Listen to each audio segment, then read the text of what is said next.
Being ugly is a term that we've used in sports for years and years and years and years. I don't know when it started, but we've been using it for a long time. But what about those teams that lose ugly? And they lose pretty. They play really good teams and they play them close, but they still lose.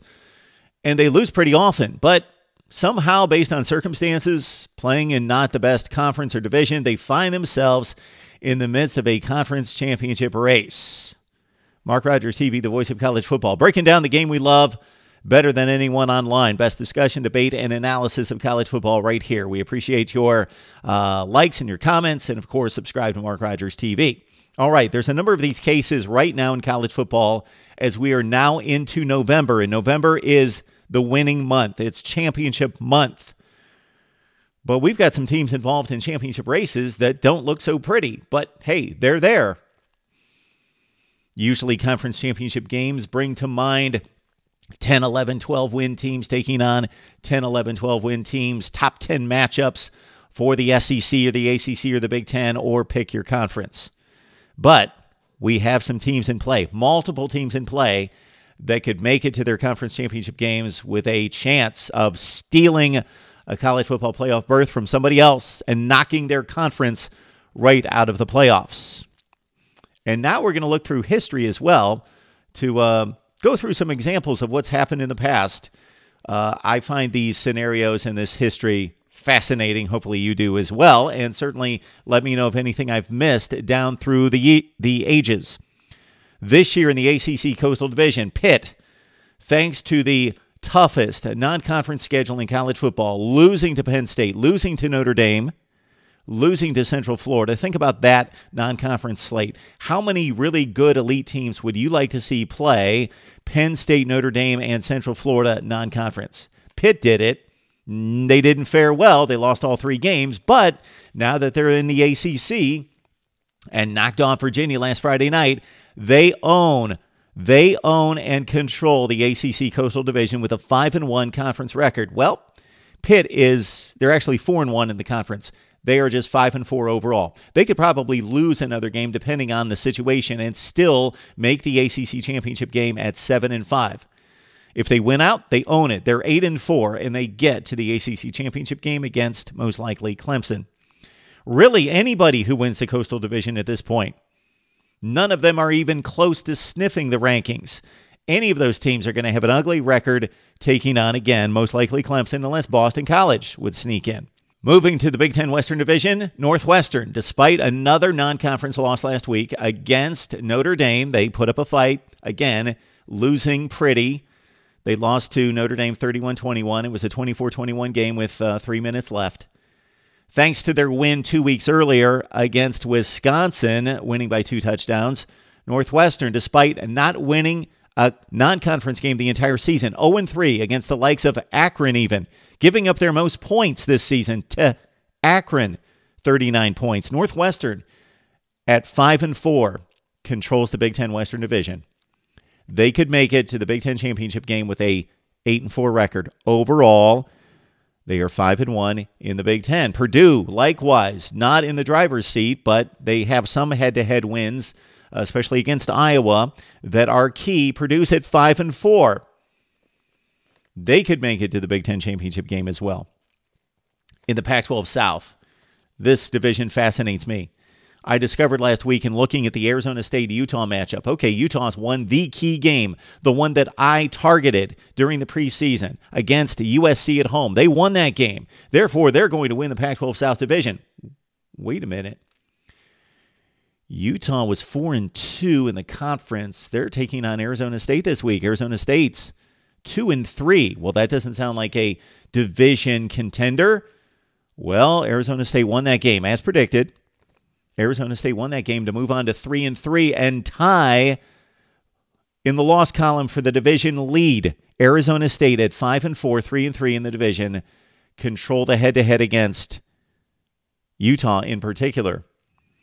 USC and Arizona also ugly records, both 4-3 in the conference. Arizona's 5-5. Now, they don't have many tiebreakers going their way, but they do own a share of the division lead. Arizona's 5-5 right now. They could go to the Pac-12 championship game as well as USC at 5-4. All right, let's look through history and see some examples of teams that actually finished out the run. So most of these teams aren't going to make it, but somebody's got to make it out of the Big Ten Western Division. Somebody's got to make it out of the Pac-12 South or the ACC Coastal. So they're most likely going to have, as we see, ugly championship records. Let's look through the annals of history, recent history in the Big Ten. Remember 2012, Ohio State, undefeated, 12-0, should have been in the BCS championship game, but Tattoo Gate. Urban Meyer had to deal with that and those ramifications his first season in Columbus. Therefore, Ohio State ineligible despite winning all of its games through the Big Ten and otherwise, 12-0. Even Penn State, which beat Wisconsin head-to-head, ineligible due to the Jerry Sandusky situation. So Wisconsin at 4-4 in the Big Ten, 7-5 overall, earned a spot to the Big Ten championship game, and not only earned a spot, they obliterated Nebraska 70-31. Wisconsin went on to lose a close, really hard-fought Rose Bowl, but lose nonetheless. And therefore, Wisconsin finished 8-6 and won the Big Ten championship. In 2000 in the Big Ten, Northwestern, Purdue, and Michigan all finished tied for the Big Ten lead at 6-2, but it was Purdue at 8-3 that won the tiebreaker, went to the Rose Bowl, had to take on a top 3 Washington team with Tuiasosopo at quarterback, Marcus Tuiasosopo. Drew Brees, of course, at quarterback for Purdue. Well, they lost that Rose Bowl, and Purdue, as the Big Ten champion, finished at 8-4. Not an illustrious record.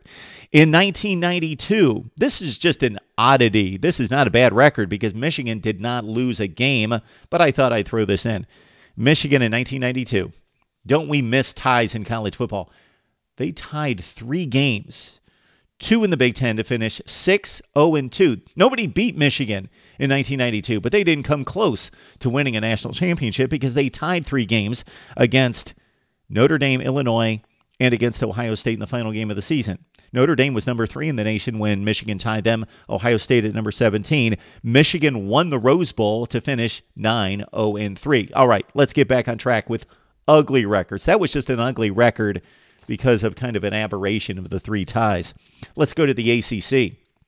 2012. Love this record. Georgia Tech, 5-3. Not horrible, but they still won a division at 5-3. 7-7 overall. They won a Coastal Division tie against Miami and North Carolina. They went to the ACC championship game, almost won, almost knocked off Florida State, who then went on to win the Orange Bowl, but they lost to Florida State 21-15.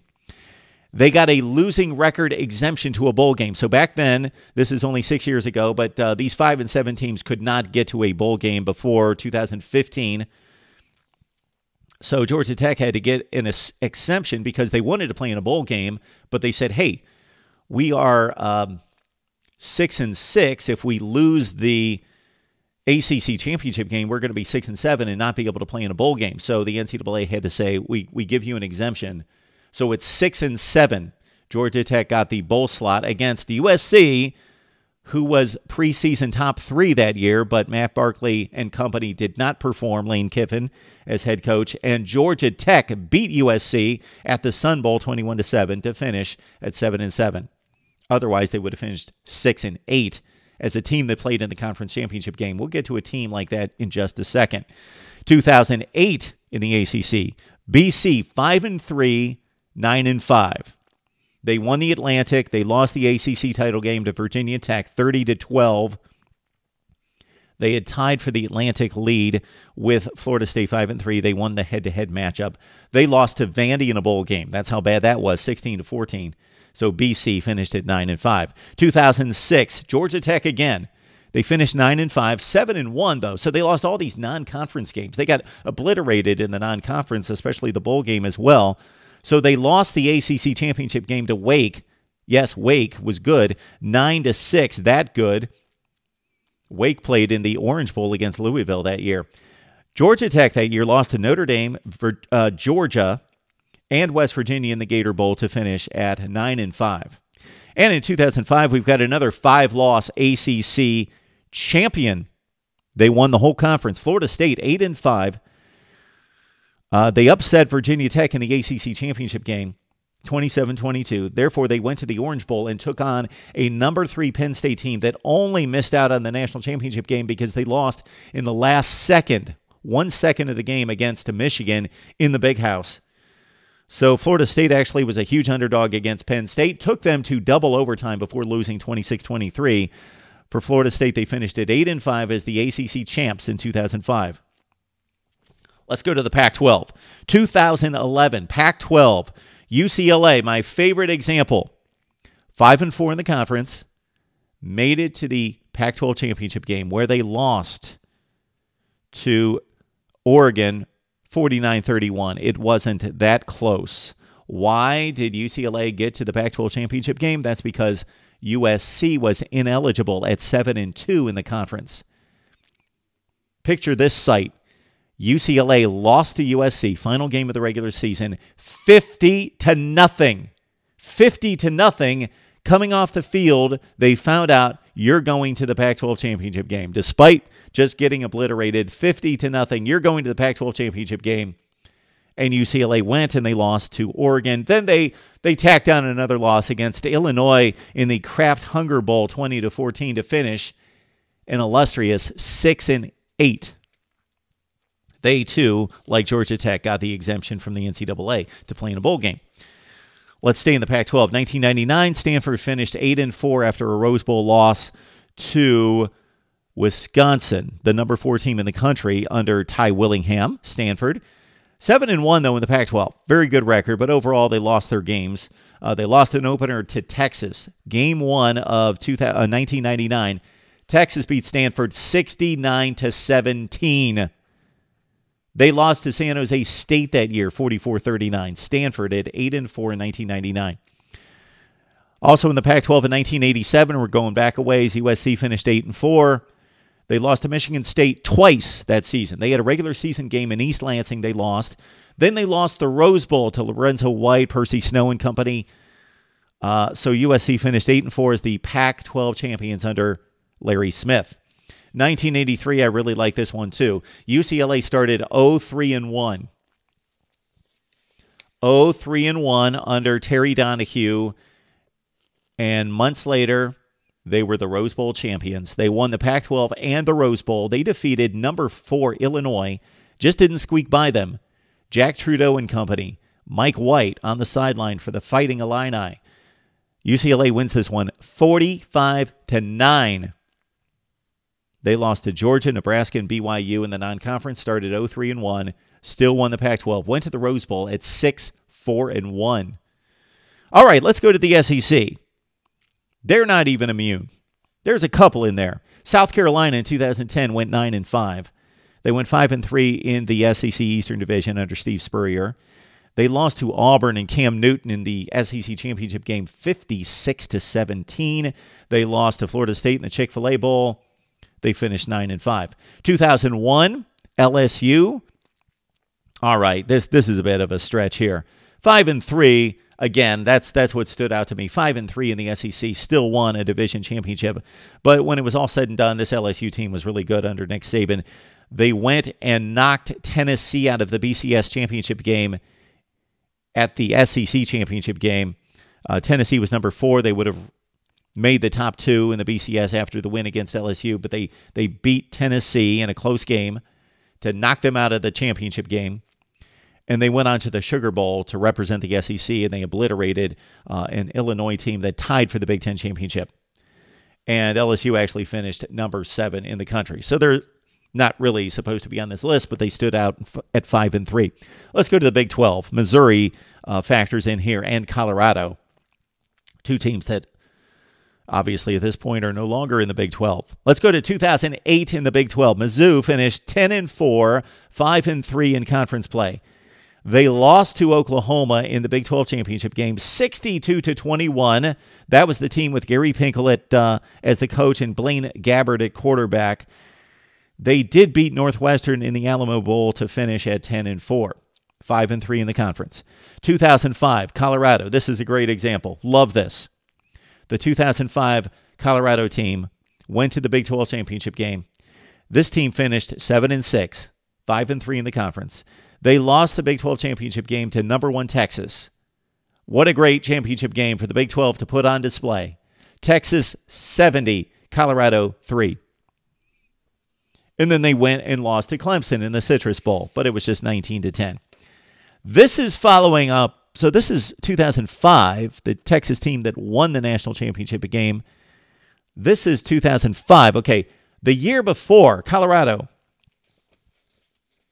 the Big 12 had to be shuddering, and I remember these games, shuddering to see Colorado in the Big 12 championship game. The season before, they were 4-4 in the conference, and they made it. And nobody was ineligible. They just, the South was so dominant over the North, they won all those head-to-head matchups. The Colorado won a tiebreaker with Iowa State, made the Big 12 championship game at 4-4. They lost to Oklahoma, but not 70-3. This was only 42-3. They lost to Oklahoma. Yeah. All right. Then finally in the Big 12, we got a 1999 game. Texas going to the Big 12 championship game against Nebraska, and that Texas team finished at 9-5, and they lost to Nebraska, a team that, of course, won the Big 12 championship. And in 1996, though, Texas finished at 8-5, but they won the Big 12. That was the famous James Brown play against Nebraska, the number 3 team in the country, in the inaugural Big 12 championship game. Texas upsets Nebraska to finish 8-5, win the Big 12. They lost to Penn State in the Fiesta Bowl 38-15. Just a trip down memory lane with some of the worst teams to win divisions and go to conference championship games, and most of them lost. But as you see, a few of them snuck through and won conference championships with 4 or 5 losses. Would love to hear your memory of conference championship games and marginal teams that somehow snuck through and made it based on circumstances. Maybe somebody was ineligible or made it to a conference championship game as a less than pretty football team. Best discussion, debate, and analysis of college football right here at Mark Rogers TV, the voice of college football.